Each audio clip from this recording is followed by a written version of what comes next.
Pues muy buenos días a todas y a todos y muchísimas gracias por la invitación. Al doctor Moreno Sánchez y a mí nos fascina platicar entre nosotros y estar actualizándonos y en conversaciones, así que en vez de nuestra matutina llamada o conversación, lo haremos aquí en público para platicar un poco de lo que está sucediendo. Gracias por la oportunidad de estar con ustedes entre amigas y también, bueno, cerca del doctor Moreno, que sin duda se ha vuelto nuestra guía desde hace ya 2 años de esta pandemia que esperemos ya pronto verle el fin. Y de eso platicaremos. Gracias por la presentación, gracias por las atenciones, el desayuno, todo. La verdad es de que las abrazo con muchísimo cariño. Les hicimos una presentación para ir guiando un poco el tema, basándonos en las preguntas principales que tenemos. Entonces, si están de acuerdo, comenzamos. Y sobre ellas, si quieren ir poniendo las preguntas en el chat, las vamos a ir también tomando. Esperemos nos dé tiempo de todas. Entonces. Miren, lo que hemos vivido en los últimos 2 años ha sido algo que nunca nos esperamos tener. Parecía que la vida tenía un curso y a ese curso nos íbamos a pues, alinear, y desafortunadamente o por razones propias de la naturaleza, de repente todo cambió. Recuerdo la primera plática que tuve con Carol, hablábamos de que el mundo había cambiado. Y el mundo cambió porque apareció un virus nuevo, el cual nunca había estado en ningún ser humano, y por lo tanto todos éramos susceptibles a enfermarnos. Y de esa forma, una persona que se contagió de la forma que haya sido, pues ya lleva hoy prácticamente 500 millones de casos en el mundo, una serie de fallecimientos terrible, todo lo que hemos vivido, que bueno, desafortunadamente también hemos convivido algunos casos familiares de personas que están aquí, a los cuales quiero muchísimo y que hemos vivido juntos parte de esta tragedia. Creo que lo que tenemos que ver ahora es qué estamos viviendo en este momento, y tenemos que entender que este virus llegó y no se va a ir. Es un virus que ya se adaptó a la naturaleza. Hemos pasado de este nivel de pandemia que se aceleró de una forma brutal a partir de la variante Omicron que apareció en noviembre. Muchísimos contagiados. Ahora empieza a haber esta segunda fase que pone Carol, en donde hay una desaceleración. Quiere decir que ya hay tantos contagiados que ya el virus no encuentra a quién más contagiar. Sencillamente es la forma de ponerlo. Pero siempre habrá huéspedes susceptibles. Y entonces, cuando eso sucede, la enfermedad se queda en la población en forma constante. De que todos estén enfermándose a que unos cuantos se estén enfermando. Pero es importante entender que no va a desaparecer, porque pensamos que cuando llegue la endemia es como decir, se acabó. No, el virus se va a quedar ahí. Vamos a tener periodos en el año donde a lo mejor tengamos un poco más de casos, pero va a ser un número más o menos constante y dependerá de nosotros que el número no aumente en ciertos momentos. Paco, ¿cómo qué enfermedades tenemos endémicas? Pues, por ejemplo, la influenza, yo creo que sería la mejor manera de entenderlo. La influenza es una enfermedad en donde hay casos, habitualmente en verano menos, pero recuerden que en verano pues hay casos en el invierno del hemisferio sur, y luego llega el invierno y aumenta. No desaparece la enfermedad, está ahí. La mayor parte de las infecciones están en número constante bajo y tienen periodos en donde pueden aumentar. Entonces, las infecciones respiratorias son endemias. Tenemos virus sincicial, tenemos otros virus, pero es muy importante, creo que uno de los conceptos que quisiéramos que se quedara, y lo platicamos Carol y yo, es no hay que echar las campanas al vuelo, porque endemia no quiere decir que se acabó, pero tampoco queremos que piensen que vamos a vivir todo el tiempo con el miedo que hemos vivido durante estos 2 años. Esa es la diferencia. Encontrar una media en donde el virus está, pero tenemos también protección por haberte enfermado antes y principalmente por tener vacunas que te permiten poder vivir de una manera más tranquila. Paco, ¿crees que lleguemos a la eliminación de COVID? No, yo creo que el COVID llegó y se va a mantener ahí. Probablemente se vuelva una de las infecciones que van a estar constantes. Hay un artículo que les recomiendo que lean en el New York Times de esta semana, en donde hablan de que la influenza rusa a finales del siglo XIX fue realmente una epidemia por coronavirus, y que uno de esos coronavirus que ahora tenemos como los coronavirus que producen gripa es el resultado de ese virus que circuló a finales del 1800. Vale la pena que lo lean porque, ¿por qué pensamos eso? Porque la gente cuando tenía esa infección que le llamaban influenza, se quedaban sin gusto y sin olfato.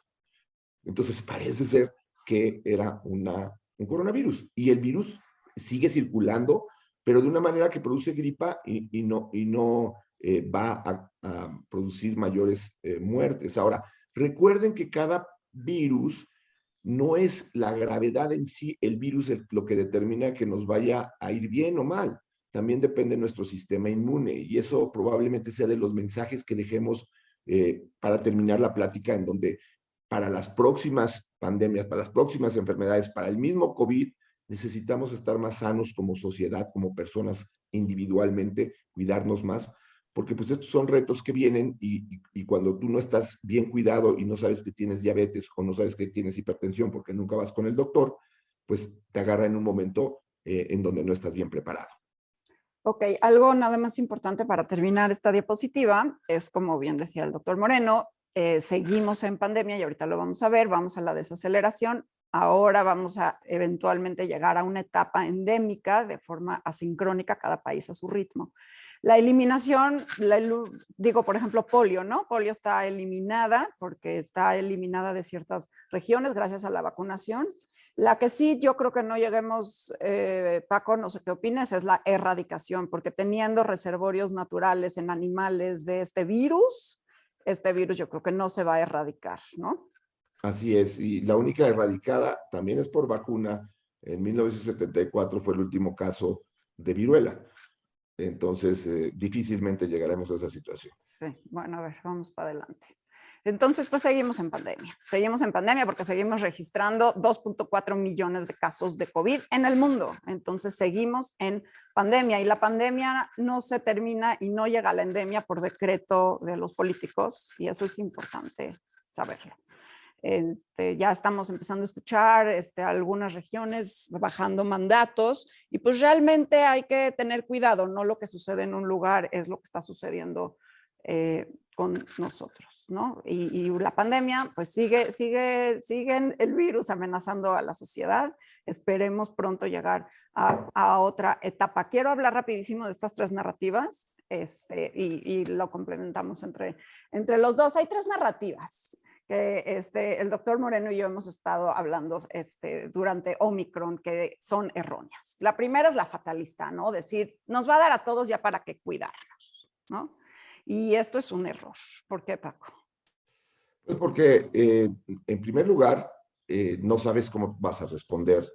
En segundo lugar, el virus no solamente ha demostrado tener un problema con la infección aguda, sino también producir esto de lo que Carol publicó muy temprano en la pandemia sobre COVID largo. Entonces, no, si tú puedes evitar enfermarte, trata de evitar enfermarte. La realidad es que no sabemos cuál va a ser tu evolución, y si tú al contagiarte pudieras llegar a contagiar a alguien que tampoco tuviera una buena evolución. Entonces, no es bueno decir, pues si ya hay un caso en casa, vamos a contagiarnos todos, hacer estas fiestas que antes se hacían infantiles para que se contagiaran de varicela, y había niños a los que no le iba bien con la varicela. Aquí puede ser lo mismo. Entonces, no intentes contagiarte, vive, cuídate y trata de evitar estar con esta enfermedad. ¿Qué opinas de minimizarlo? Es que es leve, es una gripita. El contexto de la evolución de una enfermedad va a depender de tres aspectos. Les voy a poner un ejemplo que nos sucedió. Un joven de 33 años regresa de Colorado, tiene Omicron, tiene 3 días de congestión nasal, un día de fiebre, se siente cansado una semana y evoluciona satisfactoriamente. Su padre tiene 63 años, 30 más que él, pero tiene diabetes, hipertensión y un trasplante renal. Él acabó intubado en el hospital y afortunadamente salió adelante. El mismo virus, nada más que las dos personas tenían un sistema inmune diferente. Y no es lo mismo que te dé COVID y estés en un hospital o estés en algún sitio en donde vas a tener cuidados completos, a que te den la Sierra Tarahumara y tengas que caminar 2 kilómetros hacia una clínica de salud para que te tomen la temperatura. Es también eso una de las situaciones que pudiera provocar que la evolución no fuera buena. ¿Y qué opinas de esta esperanza pasiva de decir, es que Omicron va a ser la última variante? No sé a quién se le ocurrió eso. Yo creo que Omicron es una esperanza que nos da la naturaleza, en donde pareciera que el virus empieza a tener características de la capacidad de coexistir con el ser humano.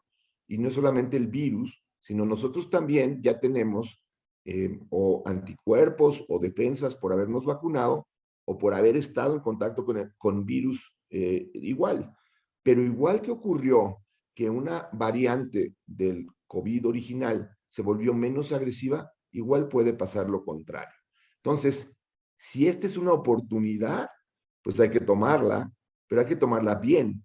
No hay que decir que haga todo el trabajo la naturaleza, porque pareciera en ciertos momentos que esperamos que las cosas se resuelvan por el tiempo y no por las medidas que tiene uno que tomar. Bueno, y pues así vamos en México. En México tuvimos una ola muy pronunciada de Omicron y esto ni siquiera sabemos si son los números verdaderos. Sabemos que está súper, subreportados nuestros casos, pero sí está en descenso. Y esto lo mostramos en, en esta gráfica, donde vemos que todos los estados de la República Mexicana están cada vez encontrando menos casos, van en descenso. Pero eso no quiere decir que la tina ya está vacía, porque sigue habiendo circulación viral alta en prácticamente todo el país. Se estimaba que 1 de cada 8 mexicanos hoy tienen COVID-19. Entonces, tenemos todavía mucho virus circulando y por eso no podemos soltar todavía las medidas, pero la tendencia es buena, la tendencia es a la baja. Y bueno, eso es una muy buena noticia. Paco, me salté el de las pruebas. ¿Quieres hablar de la prueba o nos vamos con la inmunidad? Vamos con la inmunidad, creo que es más importante y si tienen dudas, los resolvemos lo de las pruebas en las preguntas y respuestas. Bueno, lo que se ha encontrado es que a través del tiempo de estos 2 años, tú vas desarrollando una protección. Le llaman en el idioma anglosajón la pared de inmunidad, yo les llamo el escudo protector, como ese escudo que tú desarrollas para que algo no te suceda. Bueno, el escudo es más grande mientras tienes más vacunas y si también tienes o tuviste COVID. Sabemos que pues muchos han tenido COVID, incluso no una vez, sino 2 veces, y ahora con Omicron hasta 3 veces. Todo esto va formando en tu cuerpo el reconocimiento de tus células hacia un invasor. Si esto le agregas un esquema completo de vacunación, y aquí creo que es un punto muy importante, hay que recordar que la vacunación por COVID consiste en 3 dosis. Olvidémonos de que este es un refuerzo, es parte del esquema de vacunación que ahora sabemos se requiere para lograr estar protegido. ¿Por qué? Porque la pandemia ha durado más tiempo de lo que pensábamos, porque realmente no sabíamos que los anticuerpos después de la segunda dosis iban a bajar a los 4 o 6 meses. Esto realmente nos ha llevado a que el esquema inicial de vacunación son 3 dosis. Desafortunadamente en nuestro país, si ha sido difícil lograr las 2 dosis en mucha población, pues la tercera dosis ha llegado tarde. Pero hay que tener 3 dosis porque de esa manera tu escudo protector es más grande. No, como decíamos en el anterior, no vale la pena que te infectes innecesariamente, pero si tuviste infección, también eso ayuda a que tu escudo protector sea grande. Paco, te tengo que hacer la pregunta obligada. ¿Vamos a necesitar una 4ª dosis? Sí, y René también se adelantó a la pregunta muy bien. No estoy viendo el chat. Mira, yo creo que en nuestro país, y hay que verlo por esto, ¿no? En Israel, ustedes saben que empezaron a vacunar en una forma muy rápida y llegaron a tener la tercera dosis muy temprano. Entonces, probablemente para un tiempo vamos a necesitar considerar 2 opciones. o si han pasado más de 6 meses de tu tercera dosis, considerar una cuarta, o esperarte a lo que yo recomendaría, que es la nueva vacuna que se va a hacer en base a variantes. Porque mientras más nos alejemos en cuanto a los nuevos virus que están circulando, las nuevas variantes, de la variante original, pues recuerden que la vacuna también fue hecha en base a esa variante. Yo les comento que es como que tu cuerpo reconoce a un chimpancé, y hay un changuito muy parecido al chimpancé que se llama bonobo, así de diferente es Omicron con el virus original. ¿Y cuál es la situación? De que si tú ves al bonobo, no parece ya un chimpancé. Eso mismo le pasa a tu sistema inmune, no lo reconoce de forma inicial. Entonces, si estás recibiendo dosis para que reconozcas al chimpancé y lo que tienes en circulando es un bonobo, pues no es tan útil la vacuna para prevenir infección.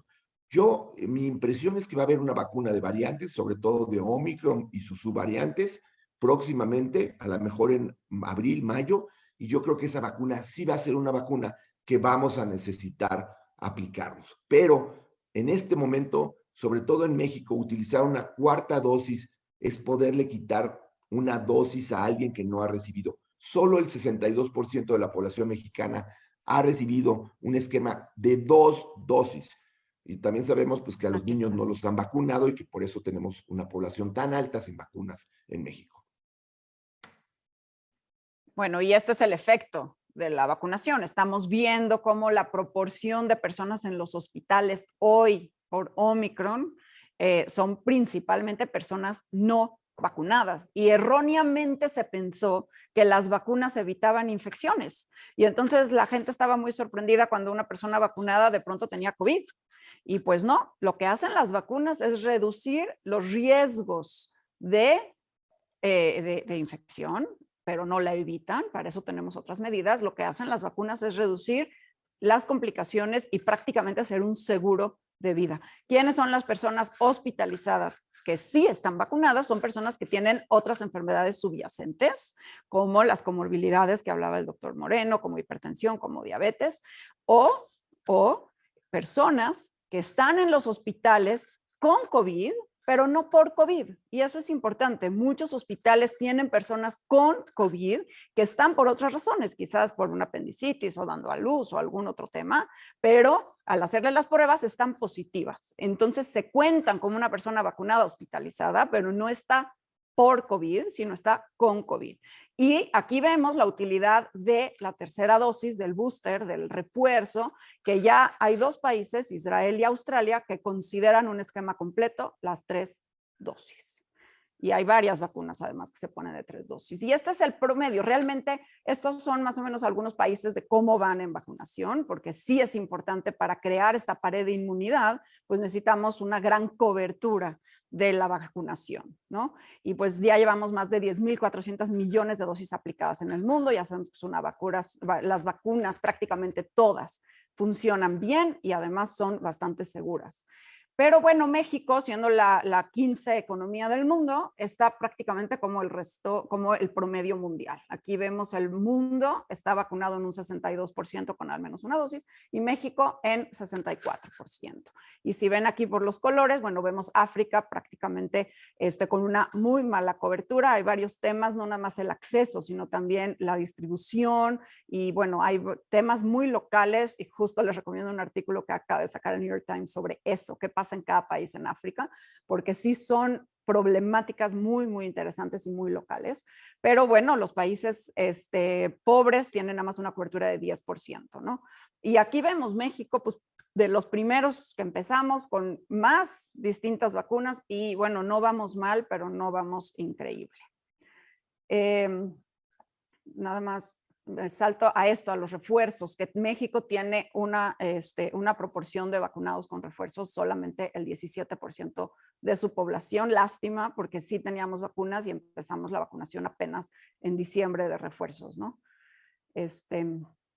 Y esto creo que es muy importante que lo entendamos, porque a veces nos cuesta un poco de trabajo decir, oye, ¿por qué en España o por qué en Francia o por qué en Italia o por qué en Dinamarca están quitando ya muchas de las medidas de prevención que aquí en México no recomendamos, sobre todo los que estamos dedicados a esto?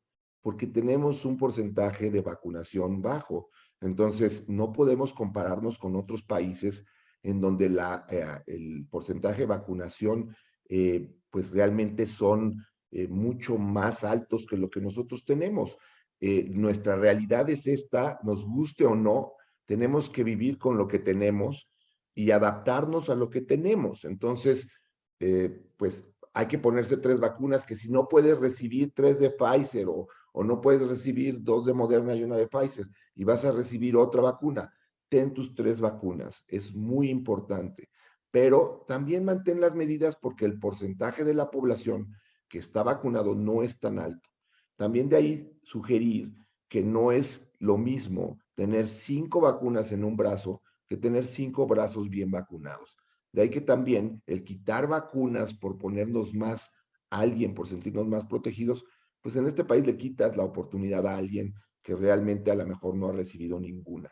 Esto es lo que pues ha sido la desigualdad de la pandemia en el mundo, a países que no tienen situación económica y países que pues están como nosotros, ¿no? Que estamos esperando que haya vacunas, pero no hay una disponibilidad franca en donde tú te puedes vacunar con la que tú quieres, en donde tú quieres y cuando tú quieres. Aquí te vacunas con lo que te van a dar, cuando te lo van a dar y en donde te lo van a dar. Y Paco, te tengo que hacer esta pregunta, una que recibimos tú y yo casi todos los días. Tuve COVID, ¿cuándo me puedo poner el refuerzo? ¿Cuándo hay que...? Idealmente, deberías dejar un tiempo para que tu sistema inmune vuelva a tener fuerza y poder reaccionar bien con la vacuna. Pero de esta situación que tenemos en México, en donde tú va a haber un centro de vacunación en donde estás asignado a vacunarte y va a durar 2 semanas y tuviste COVID, pues al día siguiente que estés libre de COVID, ve y vacúnate, porque a lo mejor entonces después, si te esperas, no vas a tener ninguna oportunidad de ponerte la tercera dosis. La realidad es que no pasa nada, incluso ha habido personas que accidentalmente se vacunan cuando estaban empezando con COVID y no hay ninguna evidencia de que esos pacientes tengan una peor evolución. ¿Cuál es el posible escenario? Es que pues no hagas tantos anticuerpos porque tu sistema inmune no está fuerte, pero seguramente vas a hacer más que si te quedas sin ponerte la tercera dosis. Así es que la realidad es, ponte la vacuna, nada más, pues no vayas a ponerte la vacuna cuando tienes COVID, no solamente por, pues, que no es conveniente, sino porque vas a contagiar a más gente que está ahí, ¿no? Claro. Gracias, Paco. Y bueno, hablar un poco si realmente en México estamos entrando o no a la endemia. Podemos ya empezar a hablar de una desaceleración en México. Ya entendimos que cada país tomó las medidas particulares para controlar la pandemia. Dinamarca fue una forma, Australia fue otra forma. Ahora estamos viendo escenas en Hong Kong como lo vimos de Italia y de Nueva York al principio de la pandemia. Es increíble. Y entonces la entrada a la endemia va a ser asincrónica, no va a ser ni al mismo tiempo ni cuando decida nadie, ¿no? O sea, realmente la entrada a la endemia va a ser además un proceso, no va a ser instantáneo, va a ser una transición. ¿Tú crees que en México estemos ya encaminados a la endemia? Yo creo que empezamos a tener un descenso en el número de casos, pero si tú ves todavía el número de casos que se reportan diariamente, pues estamos en los 20,000, que incluso si lo hubiéramos comparado con la primera ola de pandemia que tuvimos en México, la cual ocurrió, si ustedes recuerdan, por ahí de mayo, junio, julio de la primera del 2020, pues estamos prácticamente arriba de esos niveles Sí, aquí y estamos. prácticamente en el nivel de la segunda ola, que fue pues desafortunadamente la más letal que hemos tenido, la que tuvimos en diciembre, enero y febrero, finales del 2020 y principios del 2021, porque, y hay que entender esto, fue más letal porque había todavía mucha gente que no tenía vacunación. La vacuna realmente ha cambiado, ha sido una oportunidad para que no hubiera sido esto un desastre como otras pandemias que ha habido en el mundo, en donde pues la pandemia de la peste bubónica se llevó 2/3 partes de la población europea, o sea, murieron 2/3 partes de esa población. Y en un momento dado, sin las vacunas, hubiera sido pues una verdadera catástrofe, más de lo que nosotros podemos imaginar, que decimos ya, o sea, más grave que lo que hemos vivido, sí, más grave de lo que hemos vivido, y a eso le debemos las vacunas. Pero si ven, todavía no podemos decir ya llegamos. Cuando estemos teniendo 500, menos de 500 casos diarios diagnosticados, pues probablemente podemos empezar que ya estamos llegando a esa endemia, lo cual va a ocurrir probablemente a finales de marzo, principios de abril, si no hay cambios en que aparezca una nueva variante, en que aparezca algo diferente. ¿Parece ser que nos encaminamos ahí? Sí. Creo que esta tabla es importantísima que se las explique Carol, porque aquí podemos entender qué es lo que está pasando y por qué Omicron vino a cambiar todo.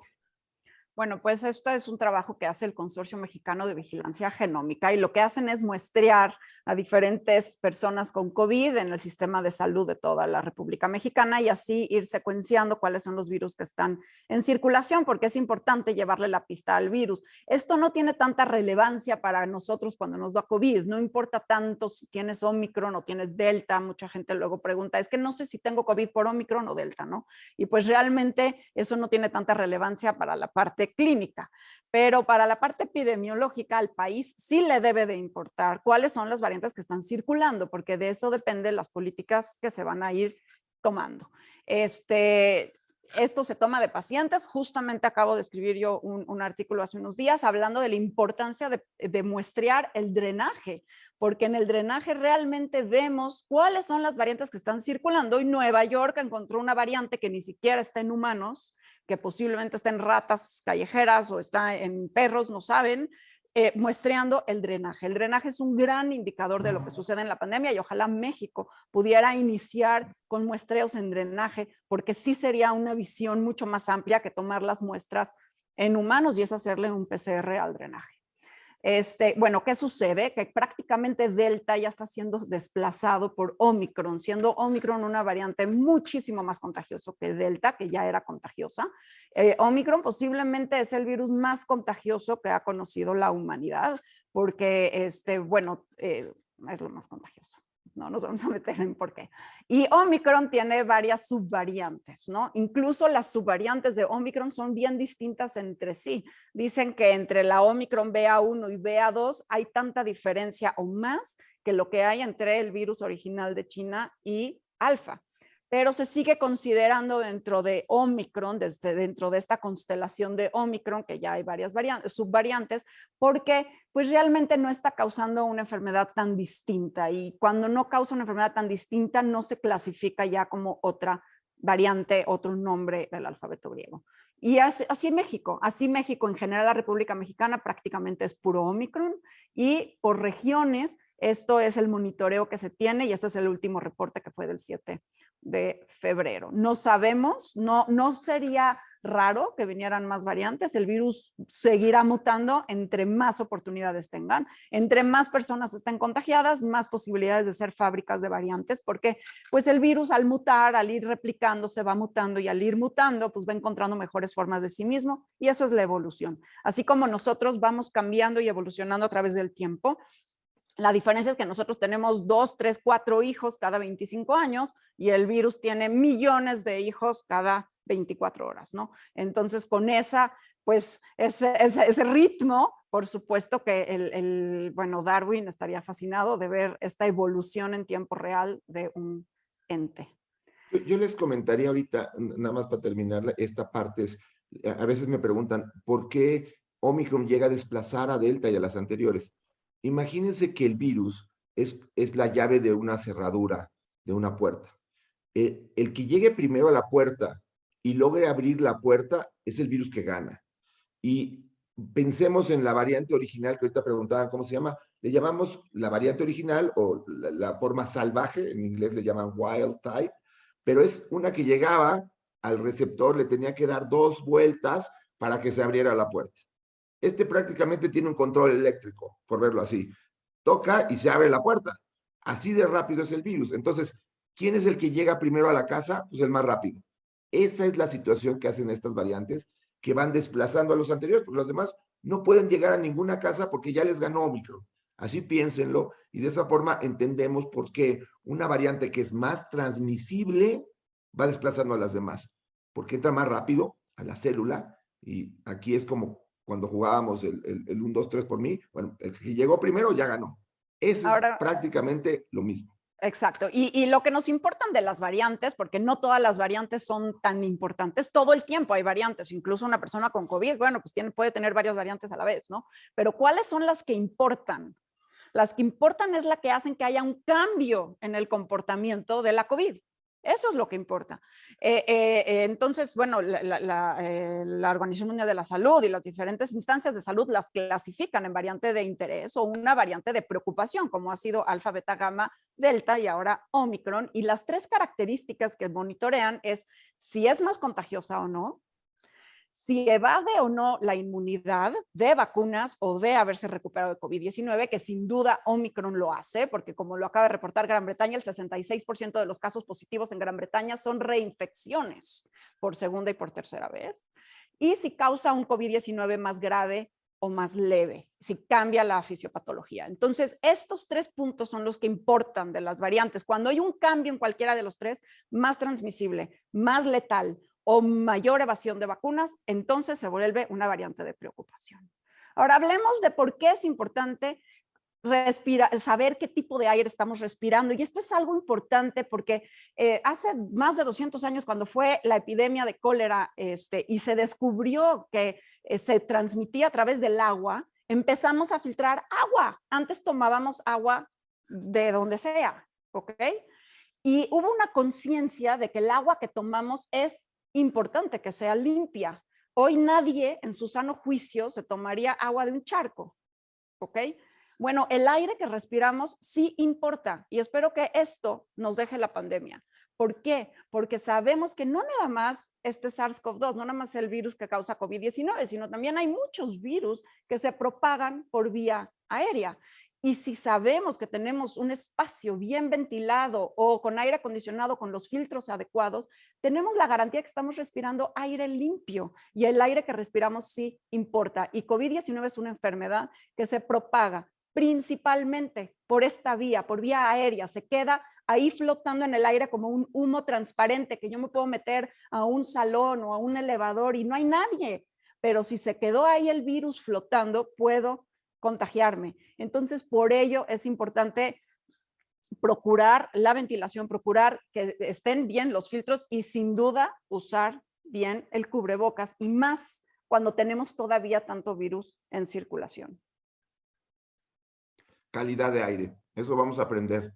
Vamos a tratar de ahora vivir en lugares o trabajar en lugares, en espacios, o tener aulas que tengan mejores formas de ventilación. Realmente esto es una lección que deja esta enfermedad, en donde así como el cólera dejó la lección de que hay que tener el agua bien purificada porque si no te daba cólera, pues ahora vamos a tener que aprender que tenemos que tener de alguna manera un mejor aire que respiramos.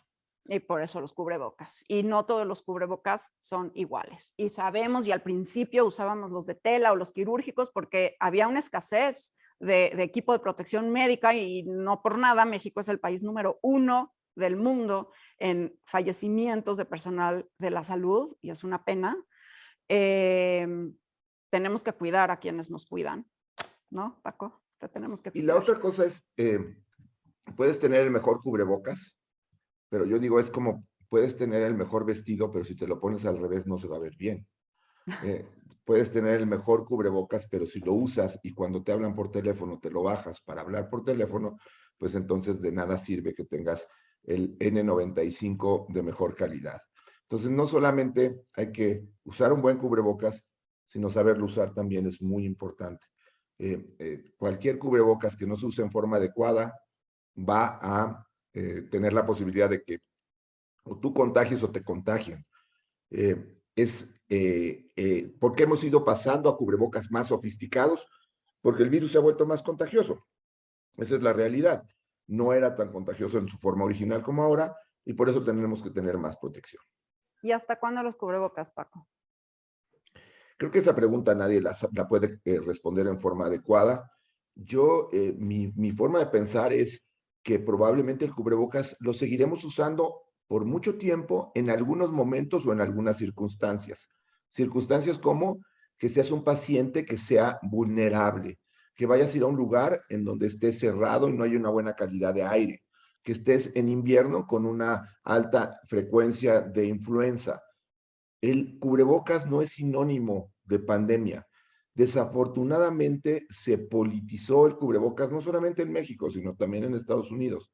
Y daría la impresión que es un símbolo de debilidad, pero hay que ver el cubrebocas como uno de esos mecanismos que nos pueden ayudar a no enfermarnos o a no enfermar a nuestros seres queridos. Entonces, ¿hasta cuándo el cubrebocas? Para mí el cubrebocas llegó en mi persona particular como un instrumento de defensa que voy a seguir usando cuando sea necesario. ¿Cuándo va a dejar de ser necesario? A lo mejor nunca, pero no quiere decir que lo tenga que usar todo el tiempo, sino que va a ser usado en momentos y circunstancias especiales. Quisiera aprovechar para hacer un paréntesis sobre los cubrebocas, porque esa es una pregunta que yo creo que tú también recibes mucho, que cuáles son los buenos y cómo usarlos. Y esto es importante. Estos cubrebocas, los de alta eficiencia, se pueden reutilizar. Para el personal de la salud les dicen 40 horas, o sea, 5 días de 8 horas. Y son personas que están en contacto con personas positivas todo el tiempo. Entonces, imagínense personas como nosotros, que no estamos usando los 8 horas y tampoco en contacto con personas positivas todo el tiempo, ¿cuánto nos puede durar un cubrebocas? Lo que se recomienda es tener 4 o 5, no necesitas hacer una gran inversión, e irlos rotando, tenerlos en un gancho. Yo de hecho, bueno, aquí tengo el gancho para enseñárselos. Y entonces en este gancho se van colgando el que se usó el lunes, el que se usó el martes, el miércoles, el jueves, y el viernes vuelves a usar el que usaste el lunes y se deja pues realmente a que se oree, a que se vaya secando. Estos cubrebocas tienen un recubrimiento como electrostático, por eso no hay que lavarlos, no hay que rociarlos, no se les hace nada más que dejarlos colgados. ¿Y cuándo tirarlos? Bueno, cuando ahora sí el elástico no sirve, cuando están muy sucios, cuando están rotos, obviamente, y entonces se tiran de la forma adecuada. Antes de ponerte el cubrebocas hay que lavarse las manos, después de ponerse el cubrebocas hay que lavarse las manos y ya, con que tengas 4 buenos y chequen que sean buenos, cada país tiene su clasificación, FFP2 es europeo, KN95 es chino, N95 es americano, KF 94 es coreano, cada uno de los países que hacen la certificación de sus respiradores, de sus cubrebocas que se llaman respiradores, tienen su propio sello. Y sí es importante, hay para tamaño niños, es importante, pero como dice Paco, no se van a ir, sí se van a ir en ciertos contextos. Yo espero que eventualmente pues los niños puedan ir a la escuela sin cubrebocas, ¿no? Pero no se van a ir para siempre. Yo creo que ya es una medida de higiene que debemos de adoptar como lo han hecho en países orientales. Esta gráfica es muy importante.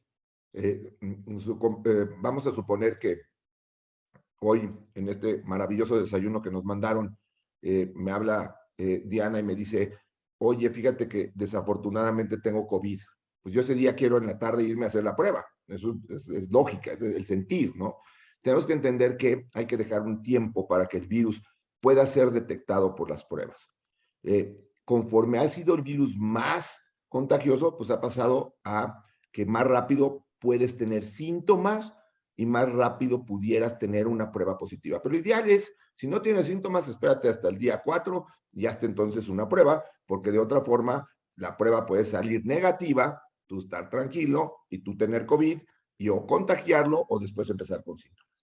La mayor parte de los contagios, esto es muy importante que se acuerden, se dan por personas que no tienen síntomas, personas que o no van a tener síntomas durante la enfermedad o están presintomáticos, 1 o 2 días antes de que empiecen con síntomas. Entonces, por eso esta enfermedad no se ha podido controlar, porque la gente que lo transmite no sabe que lo tiene.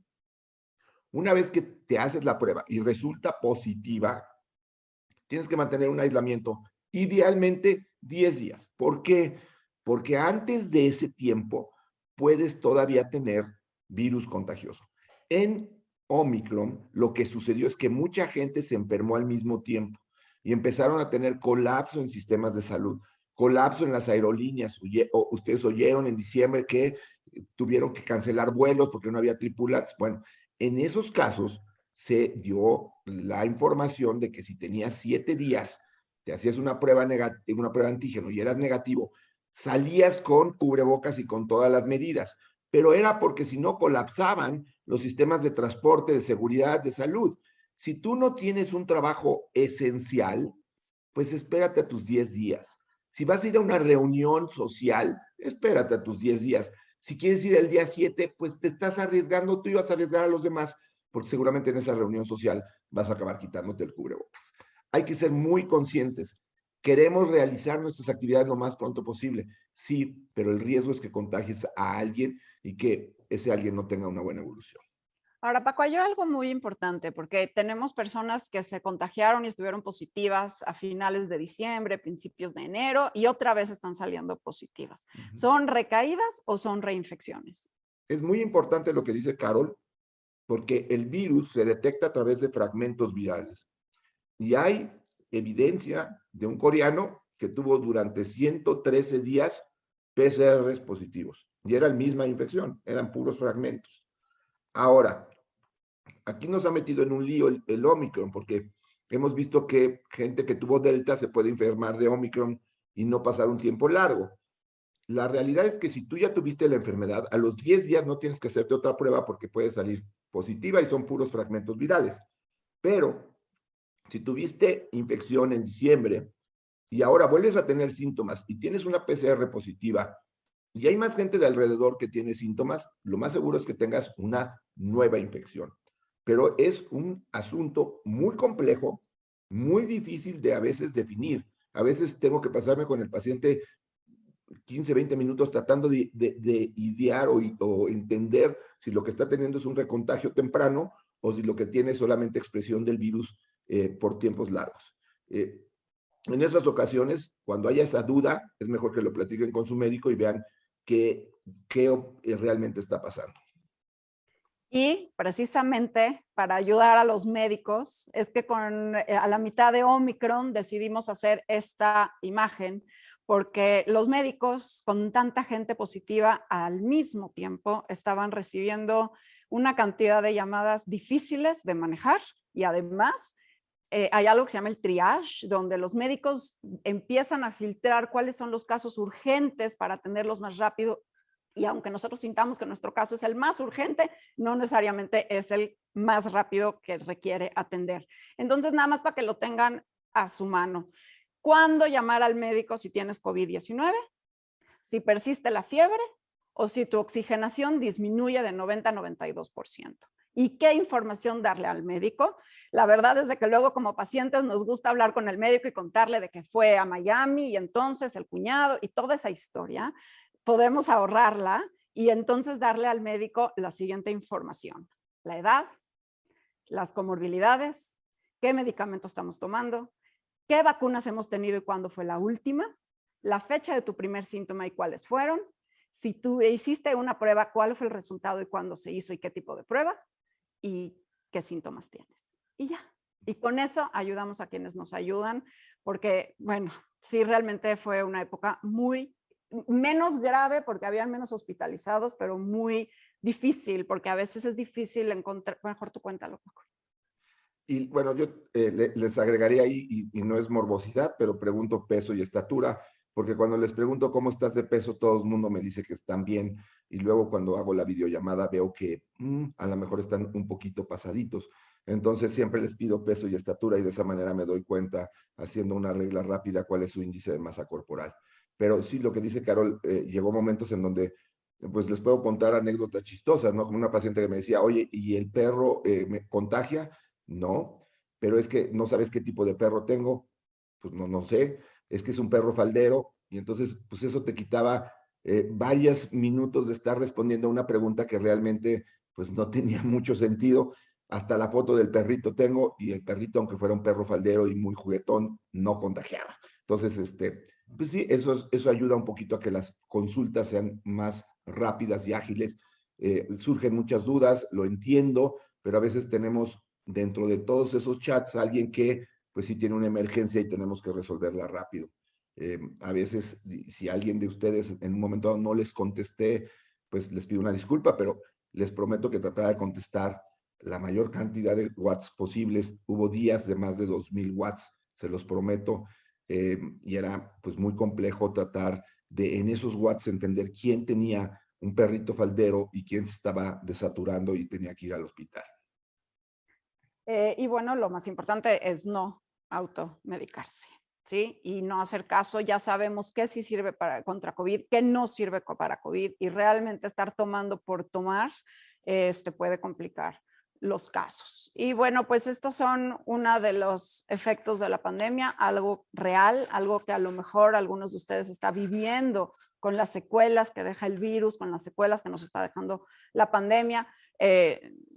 Este es un trabajo que como dijo Paco, hice hace ya unos meses con unas colegas científicas, todas ellas médicas, donde encontramos cuál es la prevalencia del long COVID, el COVID largo en adultos. Encontramos que 8 de cada 10 adultos, después de haber pasado la fase aguda, esos 10, 14 días de COVID, se quedaban con algún síntoma persistente o bien aparecía después, porque estas secuelas se caracterizan porque persisten los síntomas o aparecen después. Persiste, por ejemplo, la fatiga, o persiste la anosmia, la falta de olfato, o aparece, por ejemplo, la pérdida de cabello.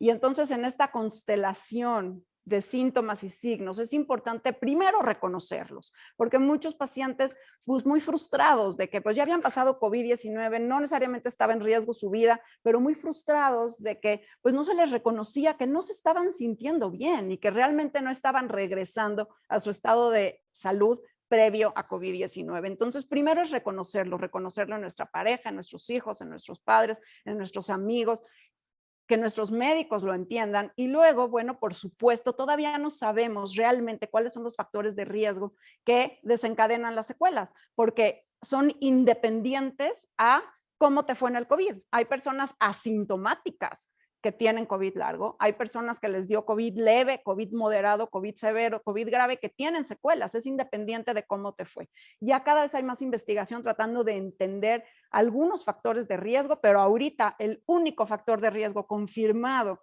que hace que tengas long COVID es haber tenido COVID. Entonces, por eso tan importante seguir previniendo los contagios, porque no sabemos todavía, sabemos que las mujeres tenemos más riesgo que los hombres en desarrollar long COVID, así como los hombres tienen más riesgo de tener gravedad y morir por COVID que las mujeres, pero las secuelas nos tocan un poco más a nosotras y van, así como el virus es multisistémico y puede invadir prácticamente todos los órganos del cuerpo, las secuelas también son multisistémicas y van desde temas neurológicos, psiquiátricos, depresión, ansiedad, pérdida de peso, trastornos del sueño, fibrosis pulmonar, temas renales, cardíacos, miocarditis, ojos rojos, pérdida de la visión, pérdida del olfato, pérdida del oído, muchos temas dermatológicos, dolor de cabeza, sudoración, en fin.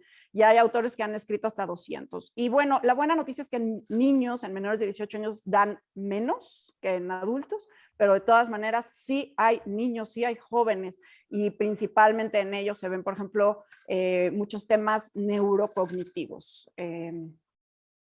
¿Algo más de secuelas, Paco, que me faltó? Yo creo que, pues digo, realmente eres una experta tú también en esto y fuiste de las primeras en presentarlo.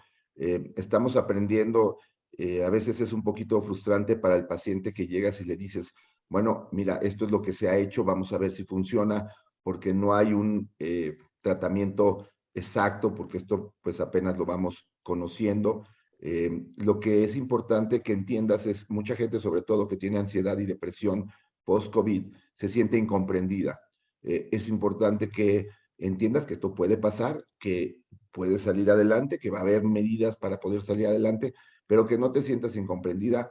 Entendemos que esto es una realidad, estamos aprendiendo sobre ello, cada vez hay más protocolos de investigación sobre cómo ayudar a estos pacientes, entonces ponte en contacto con tu médico, no te automediques, y pues a nosotros los médicos nos toca seguir estudiando y aprendiendo sobre esta enfermedad, porque pues parece que nos ha puesto más preguntas cada vez.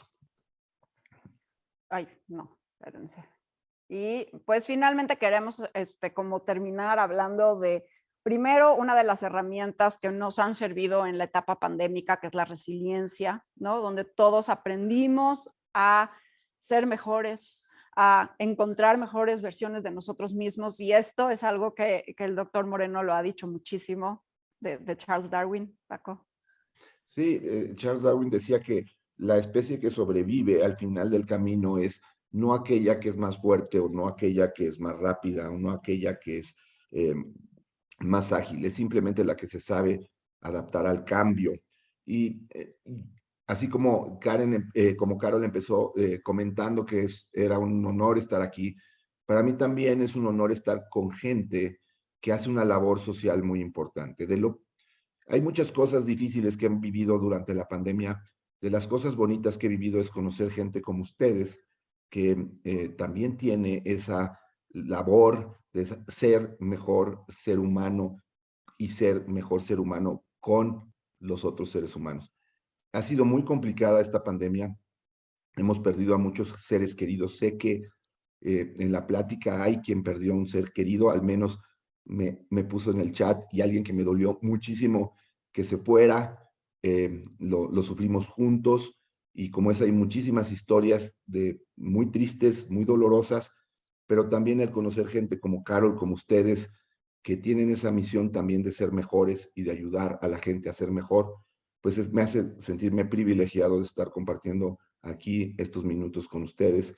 Y de igual forma, nuevamente, si alguien siente que no lo atendí en una forma adecuada por tiempo, por cuestión, les prometo que no fue por falta de ganas. A veces éramos rebasados en cuanto a la cantidad de trabajo que teníamos.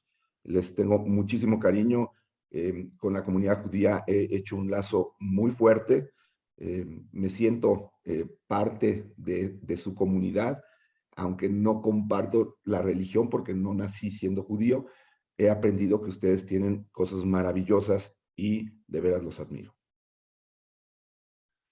Gracias, Paco. Al contrario, yo creo que todos aquí estamos felices de que seas un guardián, y aquí lo pusieron en el chat, un guardián tan cercano.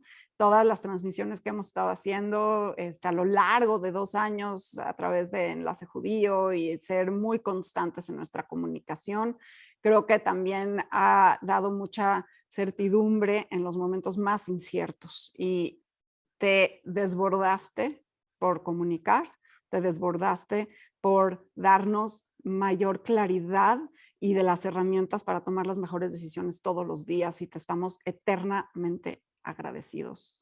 Yo creo que todos, no nada más la comunidad judía, también la sociedad mexicana.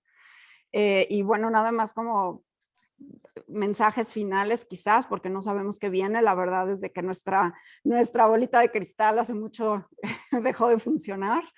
Pero pues lo que requerimos es flexibilidad.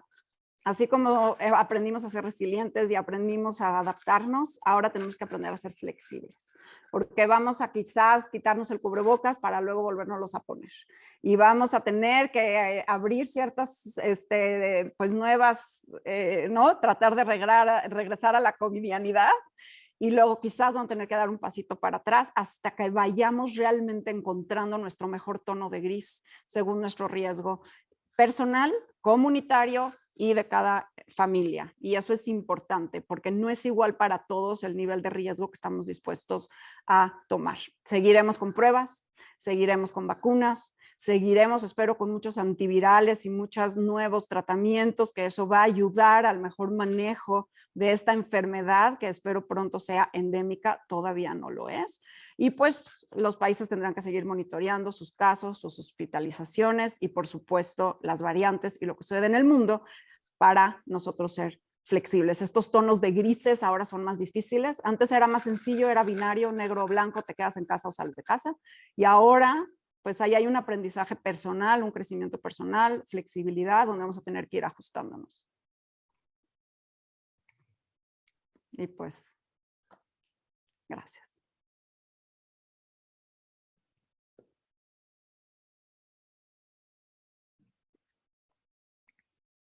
Creo que hay algunas preguntas, no sé si quieras tomarlas, Paco, o no sé si alguien las va a hacer. Yo creo que puedes tú leer las preguntas que salieron en el chat, Carol, y contestar algunas preguntas si gustas. Ok, Hubo una aquí que me llamó la atención, decía de alguien que había estado en ECMO y que cuando se consideraba la oxigenación. Depende de la persona. Yo tengo varios pacientes que estuvieron en ECMO, una de ellas una joven que llegó embarazada y y acabó en ECMO. Afortunadamente, tanto ella como su bebé ya salieron adelante y ella ahorita acaba de correr una carrera de 5 kilómetros. Entonces, depende de la evolución de cada quien. La situación aquí, probablemente la altura de la Ciudad de México no es lo ideal para alguien que estuvo con ECMO, pero pues tratar de adaptarnos a lo que hay y a lo mejor va a requerir oxígeno por un largo tiempo, pues verlo como un cambio para lograr estar mejor, ¿no? Paco, aquí hay algo importante. ¿Es conveniente vacunar a los niños? Sí, y yo creo que es algo que tenemos que, yo cada vez que puedo mando mensajes para la autoridad. Yo siento que es un error gravísimo no vacunar a los niños. Ha habido un aumento en las hospitalizaciones. Hay un reporte de esta semana de una revista de Estados Unidos que se llama Morbidity Mortality Weekly Report, en donde hay un aumento de 4 veces más en hospitalización de niños entre 0 y 4 años y de 6 veces más en niños entre 5 y 17, comparado a los que no se vacunaron con los que se vacunaron. Creo que es muy importante que exijamos como sociedad que se vacunen a nuestros hijos, nietos. La realidad es que la vacuna es muy segura, como les dijo Carol, hay más de 10,000 millones de dosis que se han aplicado. Si realmente nos convirtiéramos en zombies, pues este planeta estaría lleno de zombies y no es la realidad. Confiemos en las vacunas, ha sido verdaderamente de lo bueno con lo que nos vamos a quedar de esta pandemia, de la aplicación del avance de la tecnología en servicio del ser humano. Y hay preguntas sobre la combinación de vacunas. Lo que les diría serían 3 cosas. Primero, no hay ninguna combinación de vacunas que esté contraindicada. Segundo, tenemos que ponernos 3 dosis, entonces si no logras ponerte la vacuna que quieras, pues ponte la que te estén ofreciendo. Y tercero, con el tiempo probablemente sepamos que hay mejores combinaciones que otras, pero ahorita es mejor tener una combinación que no tenerla. Creo que había una pregunta por alguien. Sí, ahí está una pregunta, está la manita ¿Qué? levantada. Ah, Pixel 4A, dice. Raquel. Raquel. Hola, bueno, antes que nada y antes de realizar mi pregunta, la verdad es que deseo agradecerles infinitamente toda la información que nos han dado. Realmente, más que un guardián, yo los veo como ángeles que iluminan el camino y nos dan la certeza por dónde caminar. Y bueno, mi pregunta va dirigida a que todos tenemos que aprender a coexistir con el virus y de alguna manera ustedes podrían decir qué tan frecuente podemos exponernos o no, o cómo verificar nuestro sistema inmunológico para ver en qué vamos, o cómo, a veces, a lo que me refiero es que a veces no sentir que estamos arriesgando a la familia o a los hijos o a los demás. Si existe alguna manera que ustedes pudieran decir, o ustedes mismos cómo lo aplican en su día a día para coexistir y minimizar los riesgos. Buscar buena calidad de aire. A mí me gusta salir a un restaurante y trato de buscar lugares de terrazas abiertas en donde pues pueda usar un suéter bonito y además pueda estar respirando una buena calidad de aire.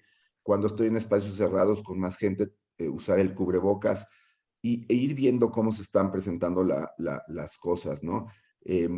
Yo les confieso, yo tengo cáncer de próstata, entonces soy vulnerable y de esa manera pues me cuido un poco más porque pues tengo que cuidar mi salud. Entonces también el hecho de que sepas que tienes alguna enfermedad te debe de obligar a tener un poquito más de cuidado porque no podemos de alguna manera arriesgarnos totalmente. Y la otra, creo que el mensaje también que nos da esta pandemia es: tenemos que estar mejor preparados en cuanto a nuestra salud individual. Tenemos que hacer más ejercicio, tenemos que dormir bien, tenemos que tener una buena alimentación, tenemos que evitar estar pasados de peso, tenemos que tomarnos un par de veces al año pruebas para ver que no tengamos problemas de azúcar, tomarte la presión de vez en cuando, porque muchos de los pacientes que llegaron al hospital no se sabían diabéticos y llegaban con 300 de glucosa, o no se sabían hipertensos y llegaban con una crisis hipertensiva, y era porque no habían prestado ninguna atención a la salud.